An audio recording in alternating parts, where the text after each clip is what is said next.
জীবনের মূল কষ্ট মায়ের প্রসব বেদনা,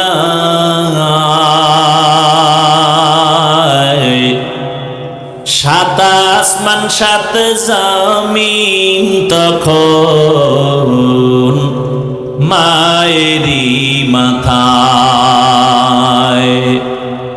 জীবনের মূল কষ্ট মায়ের প্রসব বেদনা,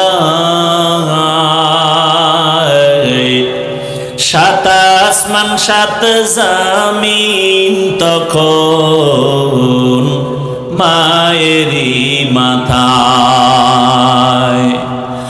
আমার সুন্দর মুখ দেখে মায়ের,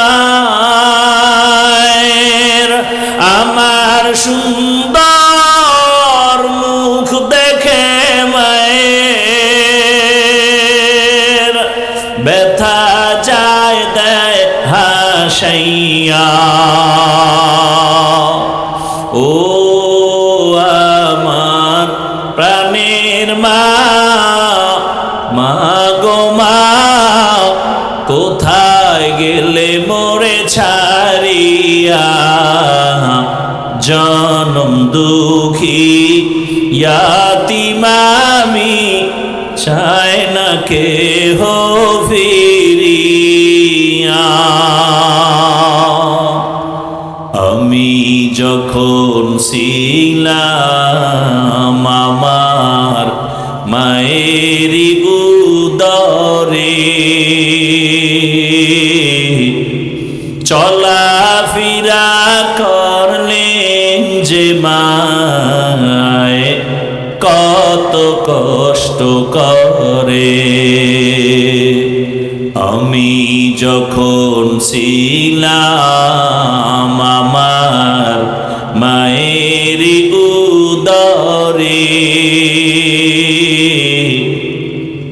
চলাফেরা করলেন যে মায় কত কষ্ট করে। এমন মাকে কেমনে আজি, এমন মাকে কেমনে আজি যাব আমি ভুলিয়া। ও আমার প্রাণের মা, মা গো মা, কোথায় গেলে মোরে ছাড়িয়া? জনম দুঃখী ইয়াতীম আমি, চায় না কেহ ফিরিয়া। এরে আম্মা জানেরা, প্রসব বেদনায় যদি মায়ের ইন্তেকাল হয়ে যায়, আল্লাহ তাকে শাহাদাতের মর্যাদা দান করবেন। আমরা পুরুষেরা রৌদ্র নাই, বৃষ্টি নাই, আজান হয়ে গেছে, মসজিদে যাও, জুমার নামাজ মসজিদে গিয়া পড়ো, ঈদের নামাজ ঈদগাহে গিয়া করো। আম্মা জানের কত সম্মান। মসজিদে গিয়া পুরুষেরা কষ্ট করিয়া যত সওয়াব পাবে, আম্মা জানেরা নবীজি বলেন ঘরের মধ্যে থাইকা নির্জন জায়গায় নামাজ পড়লে পুরুষের সমান সওয়াব আল্লাহ আম্মা জানদেরকে দান করবে। এগুলো বুঝবে কি আর বলবে কি? ইসলামের উপরে এত অপবাদ। হাতে মুরগি দিলে যা হবে, মাদ্রাসা মসজিদের আর ধর্মের চাবি সুদখোর ঘুষখোর আর বেনামাজির হাতে দিলে তো তাই হবে। ধর্মের চাবি সুদখোর ঘুষখোরের হাতে দিছে কে? জিবরাইল। কে দিছে? কারা? আমরা বলতে লজ্জা লাগে, ভোটের আগের রাত্রে চোরের মতো গোপনে পায়খানার নামে টাকা খাইছো, তখন আর লজ্জা লাগে নাই? বাথরুমে গিয়া 10 গ্রাম পায়খানা খাইও, এরপরে পাগলা পীরের বাজারে যাইয়া হালাল সাবান দিয়া কুলি করিও, গন্ধ থাকবে না। কিন্তু যারা ভোটের আগের রাইতে টাকা খাইছো, জাহান্নামের আগুন ছাড়া গন্ধ যাবে না। নিজে খাইছো হারাম হারাম হারাম। পায়খানা খাইলে এতটা আল্লাহ বেজার হইতেন না। এই টাকা খাইছো যারা, এদের উপর আল্লাহ যেই পরিমাণ বেজার। আমার ওয়াজে হেদায়েত এত সোজা, তাই তো আগামীতে এমপি আমি।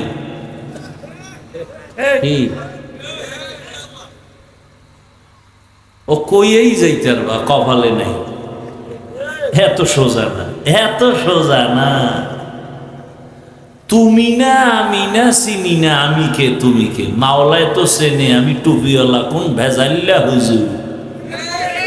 মাওলায় ভেজাল্লা হুজুরের হাতে ইসলামের ক্ষমতা দিবেন না। আর তুমি বেনামাজির হাতে তো প্রশ্নই উঠে না। খুব সাবধান, এত মজা মাইরো না। দিল্লি বহুত দূর হে, এত মজা লইও না। নিজের বউর হক আদায় করতে পারো না, মাইয়া ভোলার হক আদায় করতে পারো না, জনগণের হক আদায় করবা। এত সোজা।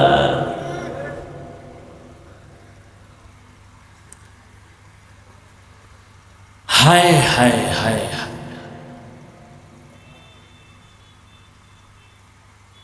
বড় কঠিন হালাত।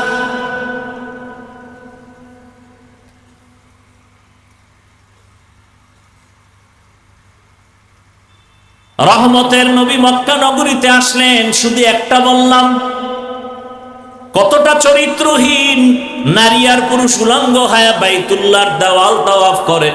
অথচ বাইতুল্লাহ কত দামি, যে বাইতুল্লাহর সীমানার মধ্যে, বাইতুল্লাহ যারা দেখছেন 4 দেয়ালের একটা ঘর, এতটুকুই না, বহু দূর চারদিকে এরিয়া দেওয়া আছে, অনেক দূরে দূরে দূরে দূরে সীমানা দেওয়া আছে। ওই পুরা সীমানার ভেতরে বসে কেউ যদি একবার বলে আল্লাহ, 1,00,000 বার আল্লাহ বলার সওয়াব।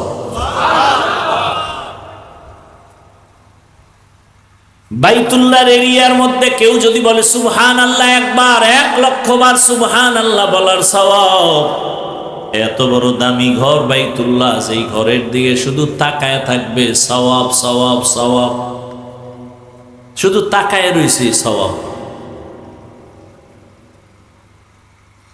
ইন্না আউওয়ালা বাইতিন উযিআ লিন-নাসি লাল্লাযী বিবাক্কাতা মুবারাকাও ওয়া হুদা, মুবারাকাও ওয়া হুদাল লিল আলামিন।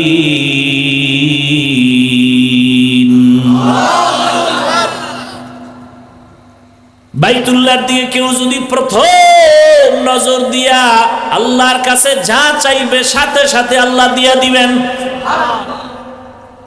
বাইতুল্লাহ গিয়া যদি কেউ প্রথম তাকানো মাত্রই আল্লাহর কাছে যা চাবে তাই পাবে।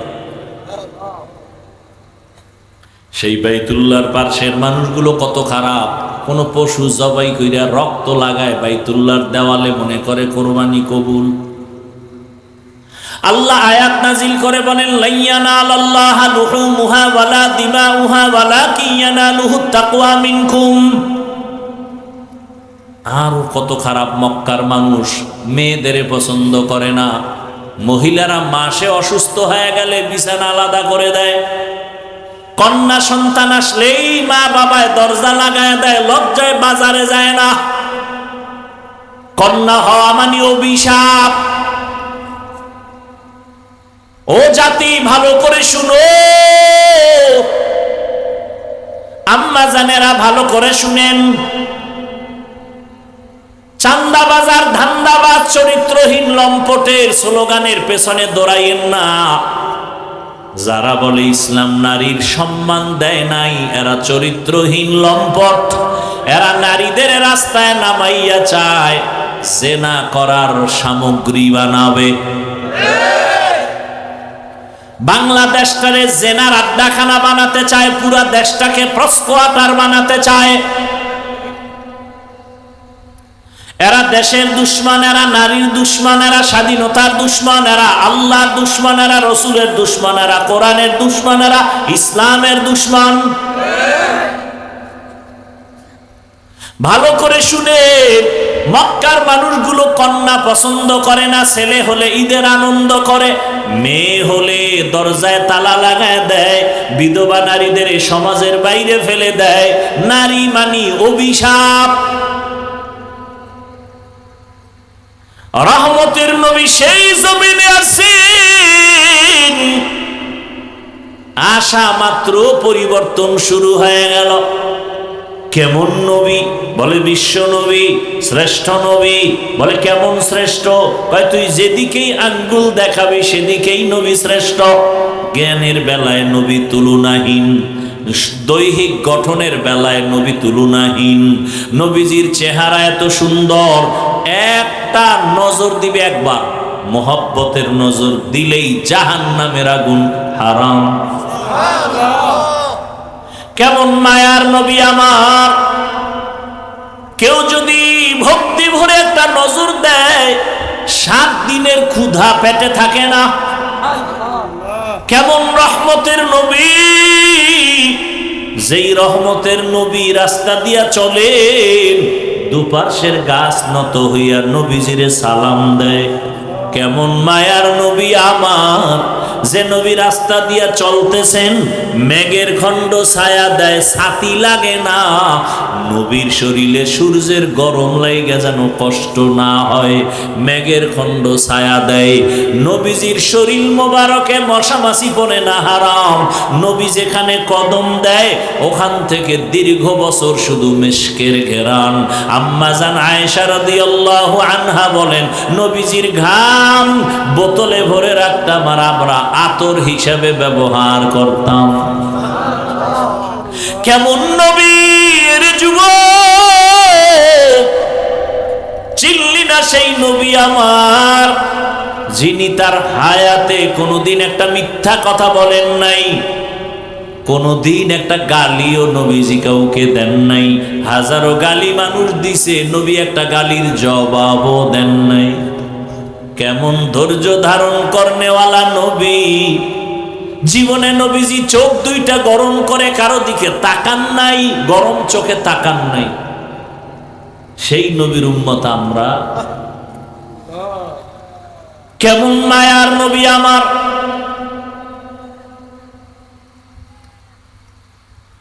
নবীজি দীর্ঘ 40টা বছর কোনদিন কাউকে নামাজের দাওয়াত দেন না, কালেমার কথা বলেন না। নবী সবার সাথে হাসি মুখে চলেন। সব বেঈমানের অন্তরে নবীকে ঢুকায়ে ফেলছে। নবীর ব্যবহার এত সুন্দর। রহমতের নবী 40 বছর পর্যন্ত কারো কাছে গিয়ে কোনো দাওয়াত দেন না। 40 বছর পরে আল্লাহ কোরআন নাজিল শুরু করলেন, নবী এবার দাওয়াত শুরু করলেন। নবীজি কত সুন্দর, নবীজির শরীরের শক্তি কত বেশি। সারা দুনিয়ার মানুষ একদিকে, রহমতের নবী ভিন্ন। সারা দুনিয়ার মানুষের মেধা এক জায়গায়, রহমতের নবীর মেধা এক জায়গায়। সারা দুনিয়ার মানুষের সব যৌবন এক জায়গায়, রহমতের নবীর যৌবন ভিন্ন জায়গায়। এই নবীর যৌবন কত বেশি, শারীরিক শক্তি কত বেশি। আবার সেই বয়সটা মাঝামাঝি, যখন 25 বছরের যুবক নবী, কত পরিমাণ তখন নবীর শক্তি। কয় বছর? 25 বছর। সেই সময় নবীজির কত শত কুমারী নারীর প্রয়োজন, কিন্তু না, আল্লাহর বিধান ফয়সালা আলাদা। ঠিক ওই সময় রহমতের নবী বিবাহের বন্ধনে আসলেন। একজন বিধবা নারী দুই স্বামী বিদায় করার পরের স্বামী নবী, তাও আবার সমবয়সী না, নবীর বয়স 25, নবীর বিবাহের বন্ধনে আসছেন তার বয়স 40।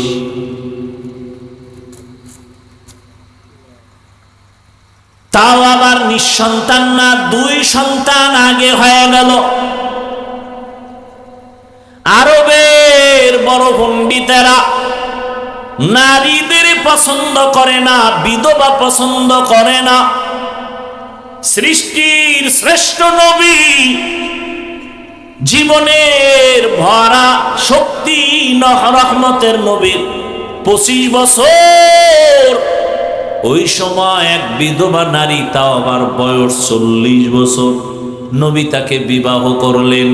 2 জন স্বামী চলে গেল, আবার সন্তানও 2 এর অধিক হয়ে গেল। এই নবী বিবাহ করলেন খাদিজা রাদিয়াল্লাহু আনহা। সারা দুনিয়ার চরিত্রহীন লম্পটের গোষ্ঠীকে জানায় গেল, এই চরিত্রহীন দুনিয়াদারেরা, নারী লুভিরা, চরিত্রহীন লম্পটেরা, শুনেরা, রহমতের নবী ইতিহাস করে গেলেন, ইসলাম সারা নারীর অধিকার আর সম্মান কেউ দিতে পারে না।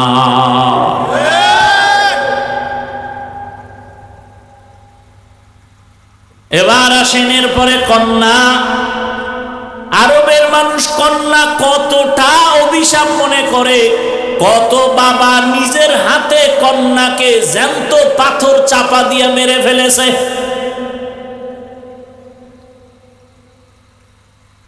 কতটা খারাপ ছিল মানুষ। এখনো আমার সোনার বাংলায় কিছু কুলাঙ্গারের বাচ্চা আছে, কন্যা সন্তান পছন্দ করে না। নাই এরকম কুলাঙ্গার? ছেলে হলে খুশি হয়, কন্যা হলে কষ্ট পায়। অথচ রহমতের নবী, তুলনাহীন আমার নবী, রহমতের নবীর এই মা খাদিজার গর্ভ থেকে 4টা কন্যা সন্তান আল্লাহ দান করলেন। কয়টা? 4 কন্যা।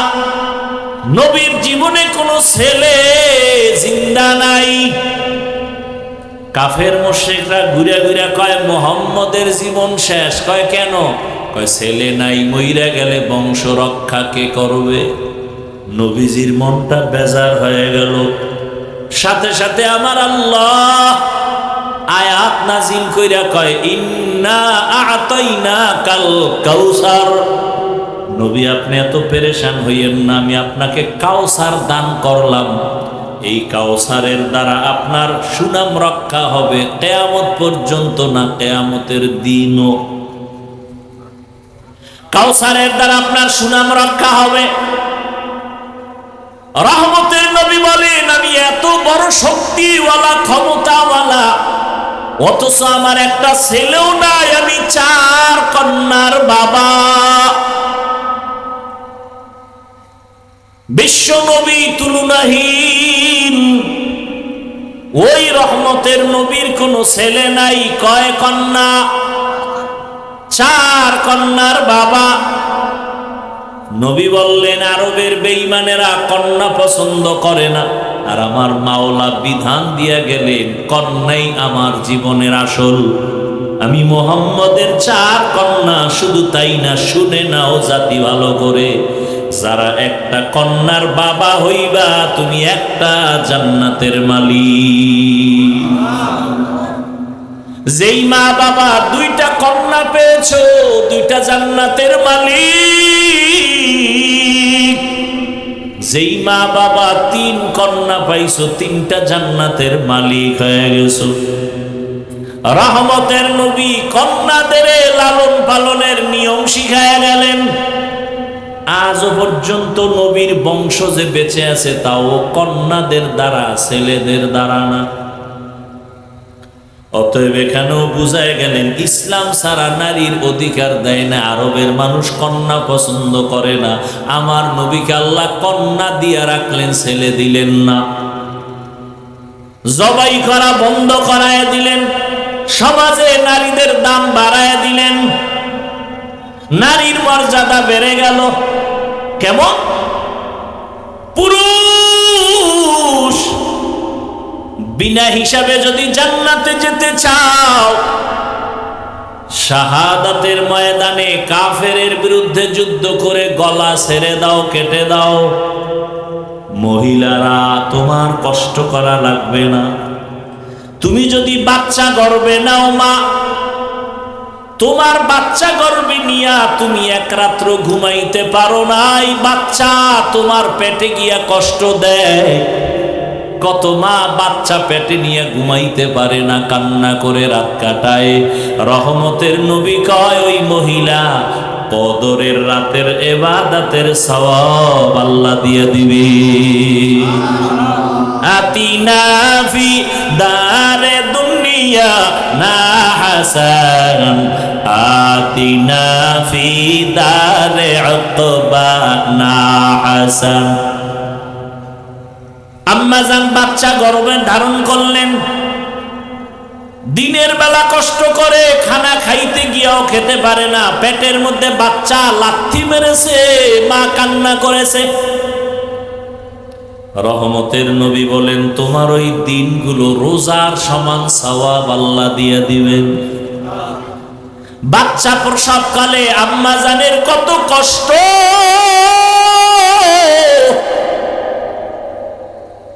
আমার আম্মাজানের কণ্ঠের আওয়াজ ঘরের বাইরে কেউ শুনে না, পর্দা রক্ষা করে আম্মা চলেন। কিন্তু আমি যেদিন দুনিয়াতে আসব, আম্মাজান এতটাই ব্যথায় বেহুশ হয়ে গেলেন, আমার আম্মাজানের চিৎকারে পাশের ঘরের মানুষ সজাগ হয়ে গেছে। এতটা কষ্টে আম্মা কাঁদছেন। আমার দাদি, আমার নানি, আমার আম্মাজানের পাশে বৈশা সান্ত্বনা দেয়, মায়ের কান্না থামে না। মা এক পর্যায়ে কান্না করে বলে, ও মা, ও শাশুড়ি, চলে যাও আমার থেকে, আমার স্বামীকে একটু আনো। আব্বাজানকে ডাকলেন, ডাইকা আব্বাজানের হাতটা জড়াইয়া ধইরা মা শুয়া শুয়া কান্না করে বিদায় নেয়। আর কয়, স্বামী, তোমার ঘরে আইসা মন ভইরা খেদমত করতে পারি নাই, মাফ করে দাও, মইরা গেলে দাবি রাখবা না। আব্বাজান বলে, কাঁদো কেন? কয়, প্রসব বেদনায় কত নারী মইরা গেছে, আমার মনে হয় 7 আসমান আমার মাথায় চেপে আছে, সহ্য করতে পারি না সন্তানের ব্যথা। আম্মাজান এই কথা বলায় বাবাও কান্না শুরু করলেন। বাবাই গিয়া বাইরে সেজদায় পড়েছে, যায় নামাজে, আল্লাহ তুমি আমার বিবিকে সুস্থ করে দাও, আমার সন্তানটাকে নিরাপদে দুনিয়ায় পাঠাও। নবীজি বলেন, এই অবস্থায় যেই মায়েরা মারা যায়, বিনা হিসাবে শহীদের মর্যাদা নিয়ে জান্নাতে যাবে। জীবনের মূল কষ্ট মায়ের প্রসব বেদনা,